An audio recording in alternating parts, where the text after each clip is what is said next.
An ancient one. Yeah. You could say his name in the breath of Few, Rebo, that's Lemon. true. I would say JPL. Yeah, of course, the Singapore region sometimes doesn't get much love, but there was a point where I think it was in the M3 broadcast back home in the Philippines, a lot of us had a lot of respect for JPL. So let's see what respect bans we're going to be getting. NIP Flash, they take away the Matilda. Of course, you don't want Fanny on the hands of Demon Kite. While for Aurora, take away Hilda. And I like that they're actually respecting the Bruno of Vanix. We haven't seen it yet here, but I believe in this year alone, one of the heroes synonymous to Vanix outside of the Harith was actually the Bruno. He's been an OG Bruno user, even when it was just like fringe meta. Yeah.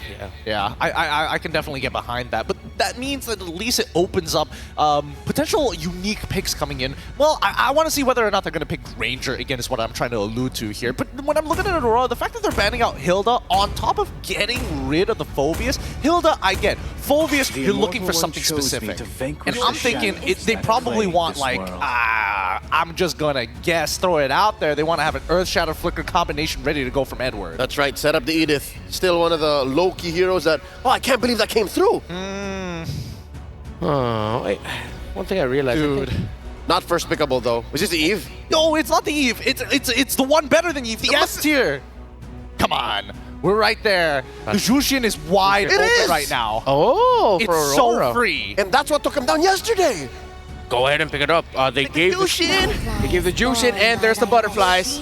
Gets locked in. And now NIP Flash, they decided to play into this Jushin. But if I am them, you get the Cho now. You cannot give Cho Jushin to Aurora MLBB. You can, but there's still, like, even if you take away the Cho, there's also the High Loss that also works really, really well. So the question is, how do you want to approach the Jushin? Are you going to try and outrange her entirely? Which, again, not a lot of mages can do. Or burst her down. That's also an option, but she's pretty tanky, surprisingly. Yeah, I think NIP Flash doesn't need to default into picking up something like an Eve. We've seen lineups with Eve struggle up against a lineup with Jushin. So if you want burst, maybe you can just hard crowd control and burst her down, either Aurora or Vex later on. Or maybe they can set up a Sicilian. I have one more pick that may or may not come out, but I need to see the setup for it. The question is whether or not Demon Kite is going to get a high mobility assassin. Whoa! For now, the denial. They got both. I was gonna say there's no way they highless Cho. Yeah, me too. I was thinking that. He did. Like, I said Joe, you said Halo, and I was like, they're gonna just choose, right? It looks like Coach MTV and Coach Dex are going deep into the clear bowl. Did you see that coming? Would they have done that? Because Coach Zarate and Coach KCP are like, let's do it. Cho, I'm pretty sure they wouldn't expect us to do that. They wouldn't see this one coming. But I think there's also flexibility in it as well, because Cho in the EXP lane also does pretty well now that we know for a fact that both Hilda and as well as High Loss are out of that pool. Cho next in line. Diablo can. I'm pretty sure Diablo can play the Cho. Cut back, they pick up third pick Benedetta. Like suddenly, Curtis even Cho! who's going where? Again, that's always a line of thinking you have to get into when you were talking about NIP Flash. So it's a Gatan Kacha for Renegade, one of his, actually became one of his foundational picks in MPFL Philippines Season 14, and there's the Alpha paired up with the Jushin, strong combo. I love this because now there is a possibility for it to actually work. Farsa might just be the way to open up this game. The only problem right now is the GOA, of course, but inevitably you will outrange everybody on the side of Aurora. Fickle Farsa for the pokes. Well, I mean, for Aurora, they are known to pick up gold laners that are a little bit more up in your face. Oh, but then if that's the case, Domain can default into his signature Claude, and that might make the Farsa I don't have mind a that. lot of problems. I don't mind that because at least with Claude, he's not lane dominant, and that's something that Vanix has been struggling with, just the laning phase alone. He's much better when you get into team fights. Okay. Ooh, they still go into the Eve. Still valid. If still you goes. pick the Claude, you still need an answer to that. Still cutting right through the box. And I gotta be fair here because I've called it out in the past, but right now the first three of Aurora look good against the first three of NIP. And the Moskov is still at large. Yeah. So we still don't know. Good point. It's a good point. I don't know. The second phase here is going to be really important, specifically for NIP Flash, because the fact is they allowed the Jushin to come out. They tried to take away the enablers for that Jushin, and I think at this point it just feels right if NIP Flash is going to default into a Beatrix or something. That is a deep cut respect ban, folks, that NIP Flash did. They took out the Rafaela of Renegade, who RORA were one of the first teams that did that, or I think...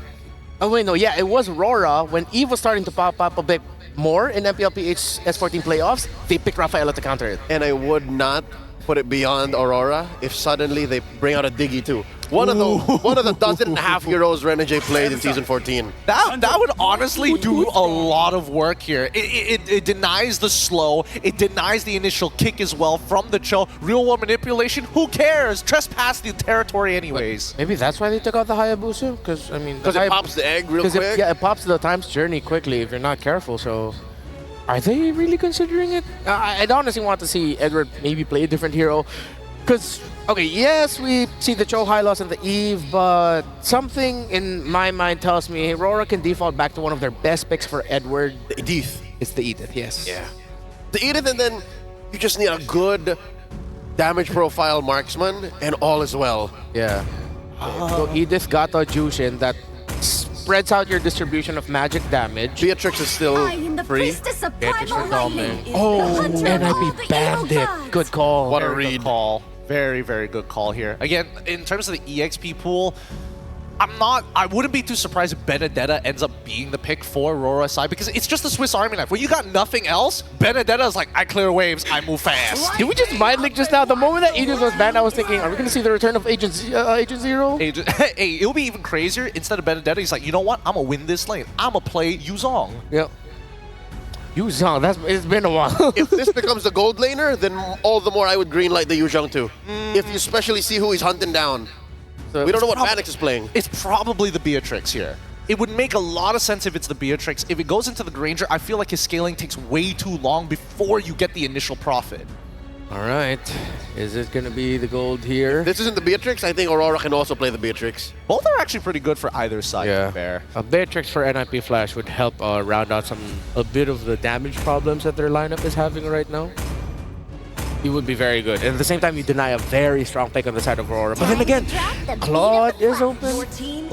Oh, Jungler first. Interesting. So they're going to give RORA the first choice of gold laners as well. So now that you have the Joy, at the very least, the big issue is that Jushin, you got to be real precise. Because as soon as you dash out of the way, and even if you have max stacks, you need to make sure that the Latin Fair is on top of them. I think Aurora is just weighing either they go Claude or Beatrix, potentially. I think Claude is so good. Yeah. Oh, if they want to overload the magic damage, you can consider something like the Harith. Can you box for Harith? Like, will that Zaman Force be worth it to drop in front of a, real world in a... With the Alpha Jushin and Gato, it should Maybe. You win. You suddenly turn that kill box into your kill box. Yeah, exactly. And we've seen it in MPLPH that teams aren't afraid to pick a Harith into it, but Time and Tides, of course, is the Beatrix. Oh, it's a throwback to the Grand Finals combo! The Kaja Beatrix! Wow, that's interesting. I would have imagined that they might, if they wanted to feel a little spicy for Aurora, they might even go for like a Granger and really play around Yue on the Zushin. Slow your targets, pick them up, throw them down. But this, now it's very impactful. Slow your targets, boom, one guy's dead. What I'm worried about though is all on doming. It's all on doming. All on doming, and this inadvertently puts a lot of pressure onto your Gato, Kacha, and Alpha to hold down the front line. As Kaja is more pick-off, he doesn't hold front lines. He uses Divine Judgment, dashes away, and says, help me. Help me, please. Help me, Somebody do something to this thing I'm lugging around. Make this work. Oh. Huh. All right, I was fair. I gotta be fair. I am the known Moscow hater. Yeah, you are. Aurora for this draft, man. I have to say the same here. I don't think the Moskov is going to do enough. Clean combo. I'm with it. All right, it's all Aurora here. So, nice to Ingan. What do you guys think? I'll tell you what we're thinking, panel. I'm feeling the same way, man. I'm loving what the drafts brought to the table. Ingan, what do you think? Is it, are you feeling RORA's draft here or NIP? Man, I just love the throwback. The Kaja paired up with the Beatrix once again. We can see the Hitman alongside the Doming with the throwback. To catch Hades, one of the most mobile heroes with this Joy, but we still can't count out NIP Flash. I mean, just looking back at the previous, not their latest Grand Finals, the Grand Finals before that, where one more hit of their crystal, they're gonna lose. So you can't count out just anyone yet. Can't count them out, but we are jumping into the land of Dawn. Again, this best of one. It's the fourth match here at day number 2 of the Swiss stage. Aurora, MLBB, and NIP Flash looking for that first victory in their standings, of course, getting to that 1-1.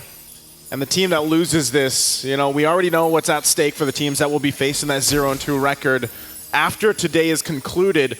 And with both lineups, you know, we heard some of the strengths for both these teams.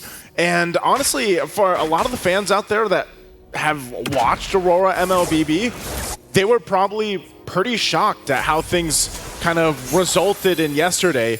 But before we talk more about it, again, I want to remind everyone the M6 pass is now available. Oh, hold on. It looks like, okay, they were making a play there. Just go. Grab that M6 pass while you guys can. Again, you can hit level 75 for free by completing all the tasks, and there's a whole lot for you guys to go ahead and grab. Of course, the battle emotes for Claude and Baksha, and the special skin, the Dauntless Shield for Baksha as well. Now, going back to the game here, there was a flicker burned, you know, and a Purify that was taken out of it from Yue. So that's going to set things up already early on, and this is the rotations we expect here on from both the teams. But really, let's talk about NIP Flash's lineup. Is this actually good to go against what Aurora MLBB is trying to do? Play around the divine judgment that Renegade will eventually have? I mean, it's going to boil down a lot, especially to JPL and Diablo, to provide a lot of vision for NIP Flash so they can play around, work around the threat of the divine judgment, as you mentioned.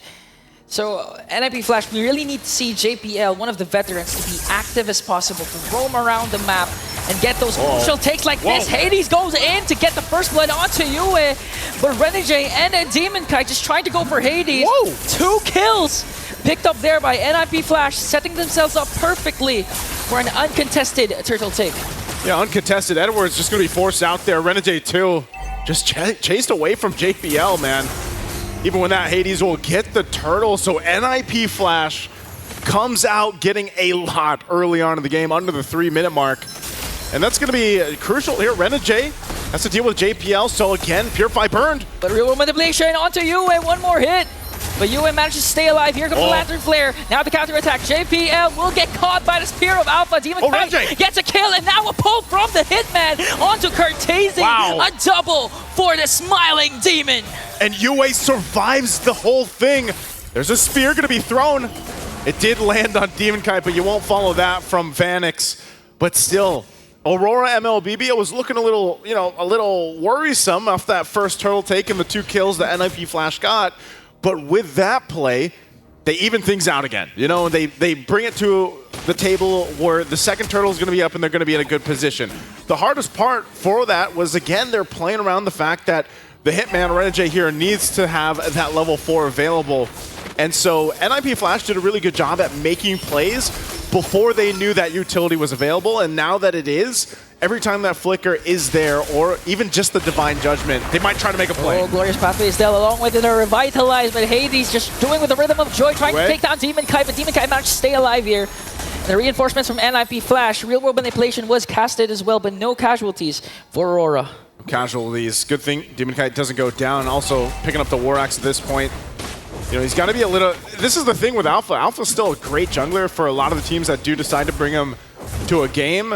But, you know, ultimately, you don't want to get too gapped in the jungle early on. And Demon Kite, so far, doing a good job at keeping toe-to-toe with a Joy. This Joy pick is picked up a couple times now, and especially with the Temporal Rain emblem, you know, you're going to be wanting to get those electrifying beats off quickly. You're looking to farm up quickly.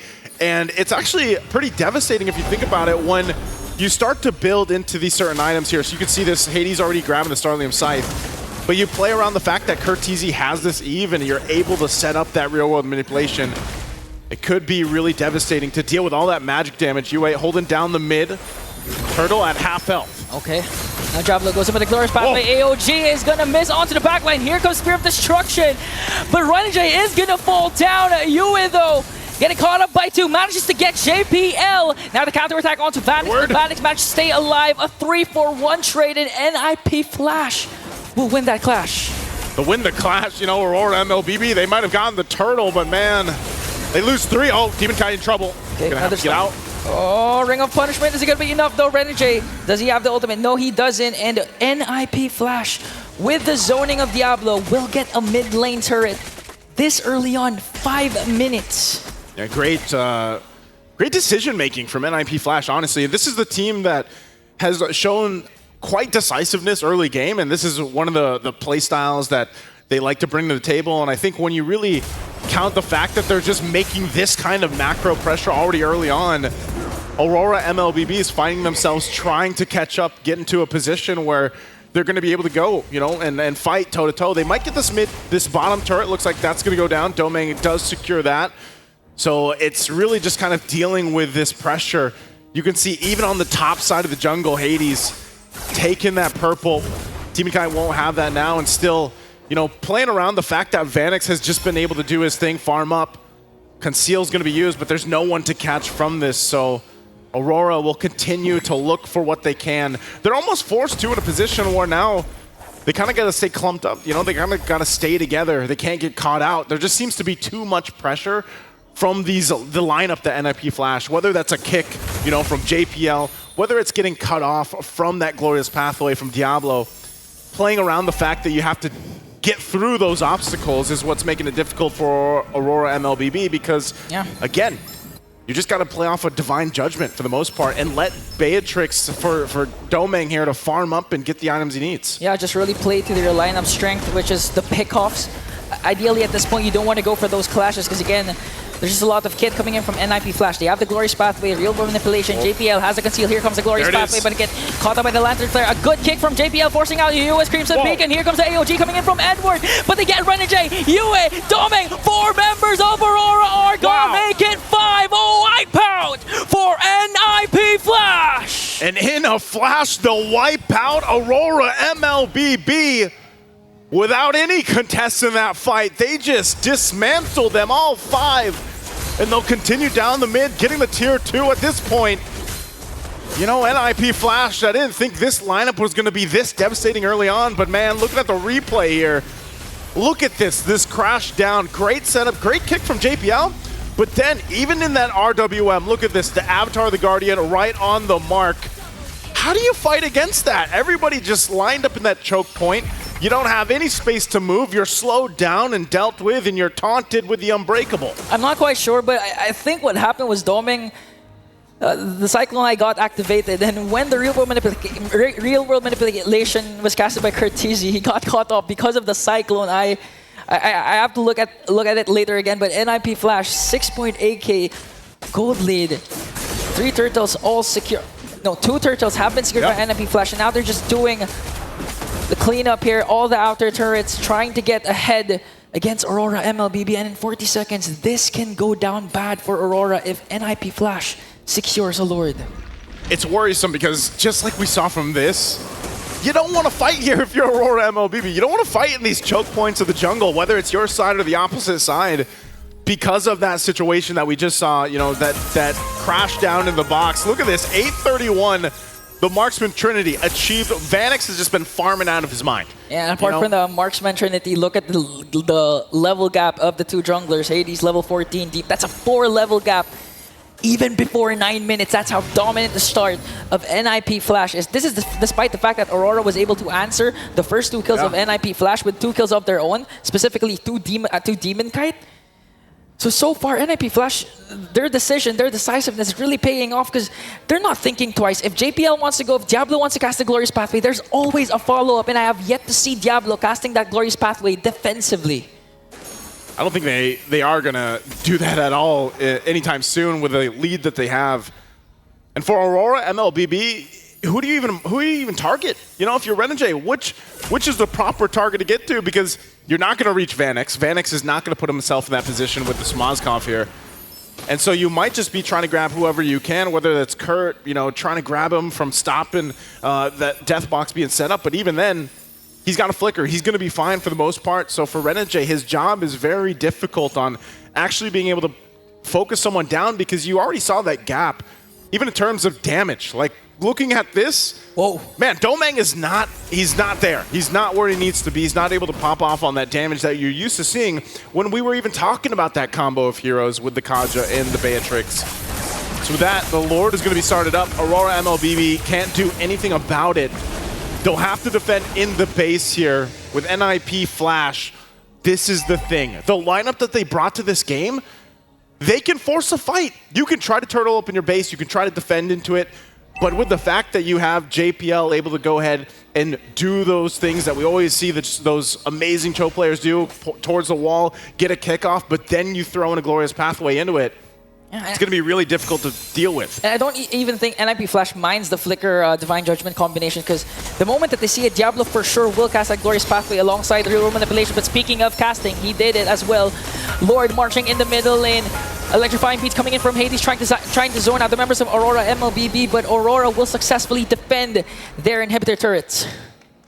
With that, again, I'm still thinking they actually want to press this in a little bit further. Aurora MLBB, a little bit of health left on this mid turret. They're going to try to defend it. They do clear it out a little bit. Minions are going to be cleared out, so NIP Flash will go ahead and respect the fact that even with a Beatrix in the hands of Domeng, they can clear out waves, but the focus right now, this last tier 2 turret. And Egon, I'm thinking, you know, when even that next Lord comes up, I don't know if Aurora MLBB is in a position to actually get in that position. You know, you might be trying to go with a Hail Mary almost at this point and throwing Edward into the winds, let him jump on in if they actually get in that position and they're actually confident that Domeng has enough damage to provide, but they're still holding off these waves. They're still going to clear them out. Kurt Easy got caught by the Lantern Flare. Here comes Edward with the AOG. Diablo pops his revitalized. And look at Vanix just doing the free hit damage. Even going to take down Domeng as well. Vanix is still alive.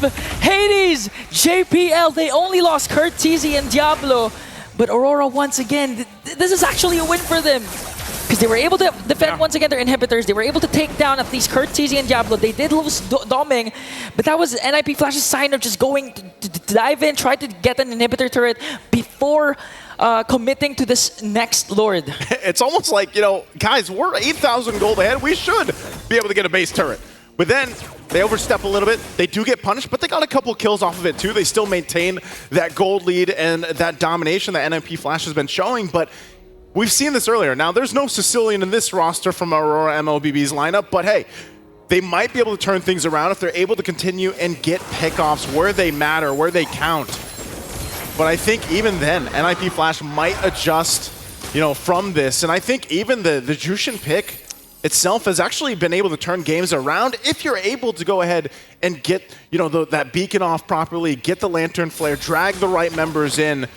But even so, it's still a huge, monumental task that Aurora MLBB has to deal with. Lord is coming up, and NIP Flash with this massive economic advantage they have. They should be an easy Lord for them. And Aurora MLBB, if they can somehow win a fight, it looks like they're going to set up for it. And the thing is, NIP Flash can actually use the macro game once again. They have Vanix with the Moskov that could split push the opposite lane and eventually just cast the Spear of Destruction to be in the picture during a huge Lord fight. But here comes the Conceal.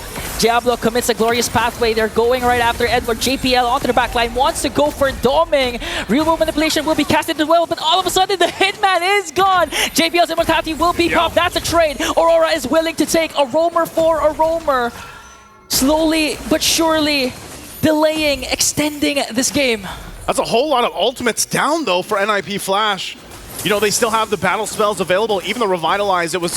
It's good that it was a roamer for a roamer. They might still try to go ahead and post this up, but even then, they're not going to commit to the Lord just yet. Those waves in the mid lane have to be managed. There's a good wave up top. Oh, AOG to answer right back, but Demonkind and Edward is going to fall down. Domeng and Renegade is left. Beautifully executed by NIP Flash, starting things off by Hades, going in with electrifying beats. Catching two, and I think NIP Flash is not going to wait for the Lord anymore. They can actually get an inhibitor turret down bottom. Hades goes in once again. Spirit Destruction going to connect. Vanix going to bring down Domeng. Renegade left 14 seconds before UA response. He's going to take down Diablo with him. No minions yet for NIP Flash, but Vanix just continuing to work. They still got a couple seconds here. They can clear the waves out. Renegade's there. 4 seconds before UA and Demonkind. NIP Flash slams the Northern Lights down south of the Swiss bracket. NIP Flash coming out in a flash in this game against Aurora MLBB, and they didn't let up. Man, oh man, this was an adjustment that they made, especially from yesterday, and this puts Aurora MLBB and everybody supporting them back at home in a precarious situation, now sitting at 0-2, man. And it looks like, I mean, they're struggling. Aurora MLBB is definitely struggling in the game plan that they want to bring to these best of ones. They really didn't have a moment for them unless a couple pickoffs, but that's it. And it's back to the drawing board for Aurora MLBB. But let's go ahead and throw it to the panel drawing board to see what they have to say. I was told and directed that we had to remind everyone of our predictions heading into this. Congratulations to NIP Flash. Leo, you okay, man? Yeah, I'm all right. It's just, there's a lot I can say about the game. Gideon? Honestly, I'm actually pretty proud. Usually, I like to dog on the Singaporeans a lot, but this time, I mean, we're close neighbors and they're cool about it, so we're cool about it. But man, yeah. I gotta give it to them. They played one hell of a game today. JPL stepped up, and Vanix especially, on his comfort, killer. Honestly, like, I didn't want to delve a little bit into this as to why even as early as yesterday when I saw the draw, I was predicting NIP Flash already. As the other talents, I was very vocal about it. All of my worst fears of just how good NIP Flash is popped up, and Aurora was just shocked by that. Their control around the mid, JPL in his signature Cho, the swerve of suddenly stealing away the Cho and the high loss, playing around that so well, it was fantastic. But now NIP Flash are going to get their moment in the limelight. I believe it's one of our fellow. Oh wait, no, that's Diablo. Up on stage with Rose. Did I get it right? This Diablo? The first win for NIP Flash, and an amazing one too. First of all, congratulations to Diablo. An amazingly well played game. When I passed him the mic just now, he looked very nervous. He was jittery. Diablo, what's up? How are you feeling? Very happy because I was prepared to go 0-2 to be honest. But I'm confident in my team, so here we are. Okay, now Diablo, yesterday we know that you guys were disappointed with the results against your game with CFU Gaming. Maybe we could go back to yesterday first. What actually happened in that matchup yesterday? Maybe you could share with us. Was it the nerves? I don't know. Maybe help us understand what happened yesterday. I think maybe we underestimated them a bit because we got lead, but they took it back.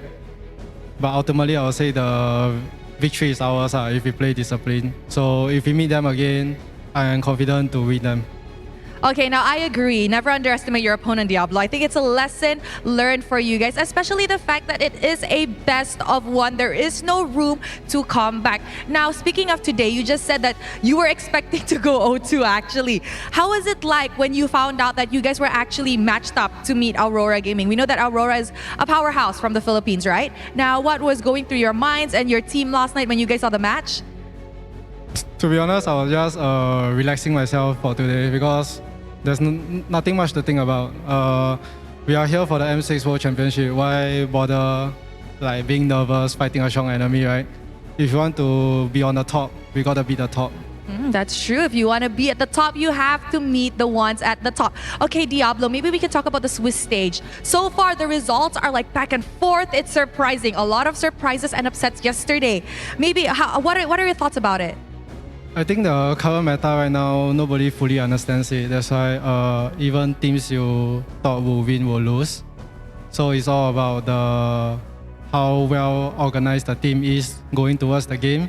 So you can see even Twisted Mind for Mina is 2-0 right now in the Swiss stage. Yeah, anything can happen. Anything can happen indeed. Okay, Diablo, one final question. You are known to pick unorthodox EXP laner, and just now the moment you got the mic, you're just like, I think I'm made to play tank EXP. What do you think about the meta right now? Do you prefer this, or do you want to go back to your Bennett Badang meta?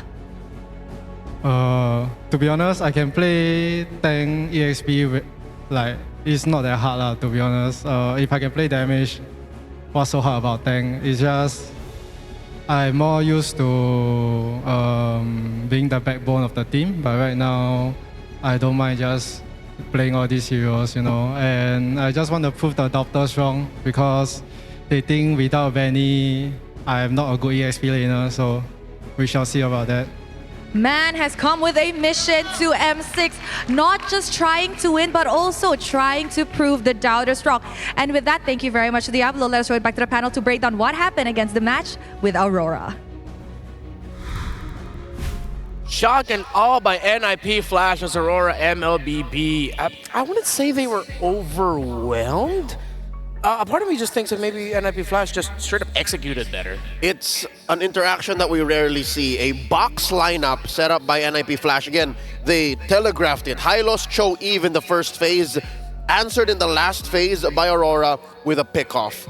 I think that's a recipe for disaster, if you ask me. Unless you go fast enough as Aurora, mid-game to late game, you're always just going to lose. I mean, there's a certain level of assertion as the box team that you need to make, right? And obviously it looks a little weird, especially when you look at Aurora's lineup. They have some pretty great counter engage. You're already up against the Jushin, not to mention that the Hitman himself was on the Kaja. So you got to be brave to not only jump in, force a play, and force resources out of your opponents, because when we look at Aurora's lineup, it's all about peel. They can peel backwards, but they cannot completely disengage from a fight. And I just remembered now one of the most difficult to pull off our roam mid duos actually in global MLBB is the Kaja and that Jushin. You get a good amount of pokes to whoever that front line is gonna be to slow them down. That's the idea of it all. But the wave clear isn't exactly the fastest. So with the concussive blast on that Cho for JPL, with that Eve, sometimes with how Hades would even go to the mid to quickly clear the wave, that's why it felt like NPFL were always a step ahead. They cleared the mid faster. Absolutely. You're absolutely correct about that. And even, let's say, even though they were able to make the first moves, you saw that RORA responded correctly towards it. Hey, side laners, calm down for a second. They got first move. We just need to take a step back, wait till we hit level 4, and then we start the fights. But notice how these fights actually start breaking out, right? We're seeing that JPL goes for these big kicks, and not to mention that even in the EXP side of things, you're expecting Edward to be able to jump into the fight first rather than Diablo actually sitting and waiting and sacrificing a bit of EXP. And that's what's so difficult for Aurora. A lot of what they want to set up are skill shots. A lot of what they want to do have to be targeted towards NPFL, where all the Singaporeans need to do is just, all right, just pick a target. Just pick a target, execute. Pick a space and execute. The margin of error for NIP Flash is actually much smaller than compared to Aurora, who have to get it right. I think the mix of the pickoff plus the peel is deadly for them, not for their opponents. I don't think you need peel for this kind of situation. You want to have the better re-engage, and they have almost none. Yes and no. I want to agree because there's some really good points here. RORA, yes, they want to peel and they don't have full disengage. Re-engaging is actually not too hard, especially when you were playing an alpha who has a super short cooldown for that ultimate. Find that space, and not to mention that Beatrix, as well as that Jushin, is a very strong backline. What NIP Flash did differently is that when they're throwing bodies, they are forcing out important spells. Yue, for an example, must use his ult, must use his Purify to reposition himself away from not only the box, but at the same time the glorious pathway. The big X factor for me here is both JPL and as well as Vanix. JPL is looking for targets that's slightly off-keter from where Renegade is positioning himself, so he doesn't get locked down as quickly. Imagine, Shunpo looking for that third hit, you get locked down, it's basically over. But Vanix is not only able to peel for that front line, sneaks into the back line with the SOD, and forces them in positions where they must play in choke points, and that's when Domeng can't do much once his opponents are behind him. Vanix was never in trouble. Vanix never felt the crushing potential of a pickoff from the Kaja Beatrix combo. Because of that mid lane pressure and because of the space that NPFL were playing with. Again, that box was just asserted. They're a moving bulldozer. Aurora was but a buff man. That's it, at best. I can't believe it, but the Moskov performance here of Vanix made me just a little bit less of a Moskov hater, but at the right time. And I feel like now that we got reminded that that was actually the right time for Moskov. The MVP of the game, of course, is the Joy of Hades. This Underworld King gets the point over Demon Kite now. 5-0 and 8 on this Joy. And again, when your roam and mid is having a much better time, it's so easy for a jungler to shine. This is the perfect MVP game for a Joy. The lack of re-engage from Aurora, the only source of burst is their Beatrix. So if you compromise that Beatrix, the Joy can just cut right through and burst whoever is, you know, sad enough to be in its way. So unless Renegade finds Hades, that's the only time Hades is ever in trouble. The better question is, who does Renegade need to target to win this fight, right? Because your backline is already getting pretty much shafted at this point, right? You have to deal with all these quote-unquote soft CCs. It's hard to disengage. And not to mention that once Yue runs out of all of his cooldowns, then unfortunately, Domeng is kind of on his own, right? Yeah. He's expected to peel for himself. He's expected to have enough damage to deal with it. But when you are getting doled by so many things, and not to mention, when you have Vanix as well as Hades attacking you at the same time, you gotta count your blessings here. You gotta hope that you're able to make that first move. And unfortunately, Aurora could not find the tempo in this game. It just goes back to that idea again, right? Like they couldn't make the first move for most of the time. It felt like it was either them reacting to something that's already been started by NIP Flash. And we go back to one of the key members that was almost missed out, but then was re-highlighted again. JPL on that show, that kick, dude. Good.